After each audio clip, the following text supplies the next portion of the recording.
Selamat pagi Bapak dosen dan teman-teman sekalian. Izinkan saya memperkenalkan diri saya. Perkenalkan, nama saya Tangyonoh Mulimanik dengan NPM 2009-10202, kelas F, Prodi PGSD, mata kuliah Strategi Belajar Mengajar dengan dosen pengampu Bapak Smarlin Mangandar Marianus, SSI MPD, Universitas Katolik Santo Thomas Medan. Baiklah, materi kali ini yaitu tentang motivasi belajar. Poin-poin yang pertama yaitu pengertian motivasi belajar. Yang kedua, jenis-jenis motivasi belajar. Yang ketiga, faktor-faktor yang mempengaruhi. Yang keempat, cara atau teknik pemberian motivasi. Yang kelima, cara mengatasi ketidakberdayaan.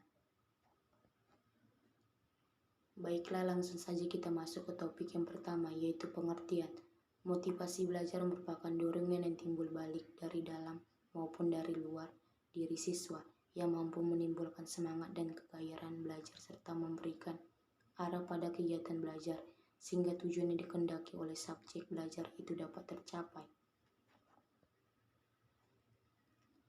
Yang kedua, jenis-jenis.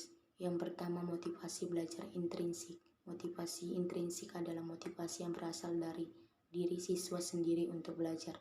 Motivasi ini bisa dipengaruhi oleh keinginan siswa untuk mencapai suatu tujuan tertentu.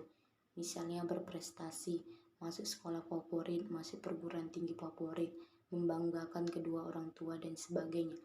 Yang kedua, motivasi belajar intrinsik.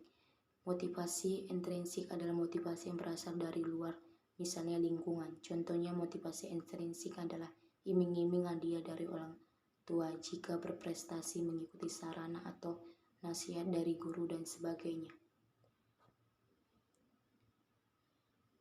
Yang ketiga, faktor-faktor yang mempengaruhi. Yang pertama, faktor internal. Faktor ini berasal dari dalam diri individu yang terbagi menjadi dua, yakni faktor fisik yang meliputi kesehatan jasmani dan keadaan, fungsi-fungsi fisiologis, dan faktor psikologis yang meliputi minat, kecerdasan, dan persepsi. Faktor fisik agar proses belajar si kecil berjalan optimal, maka dibutuhkan fisik yang sehat. Apabila kondisi fisik anak terganggu, misalnya demam, pilek, pusing, batuk, dan sebagainya, maka tak heran jika si kecil merasa cepat lelah, tidak bergairah, dan tidak bersemangat dalam belajar. Faktor psikologis yang mempengaruhi motivasi belajar anak berhubungan dengan hal yang mendorong atau menghambat aktivitas belajar si kecil. Yang kedua, faktor eksternal. Faktor yang berasal dari luar individu ini terbagi menjadi dua, yakni faktor sosial dan faktor non-sosial. Faktor eksternal ini berasal dari keluarga, sekolah, lingkungan sekitar. Yang keempat, cara atau teknik pemberian motivasi. Yang pertama, membuat siswa aktif dalam kegiatan belajar mengajar. Guru memberikan materi pelajaran lalu membuat pertanyaan dan siswa pun mengerjakan tugas dengan baik dengan tujuan untuk menumbuhkan motivasi siswa dalam proses belajar sehingga siswa dapat menyelesaikan dengan tuntas. Yang kedua, menciptakan suasana kelas yang kondusif agar bisa memotivasi siswa saat KBM. Suasana kelas juga berpengaruh. Yang ketiga, menciptakan metode belajar yang variatif. Metode pembelajaran yang bervariasi ini bertujuan agar siswa tidak bosan dan jenuh dalam proses KBM.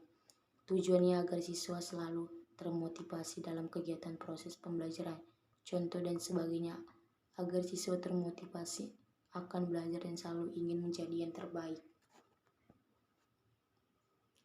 Yang kelima, cara mengatasi ketidakberdayaan.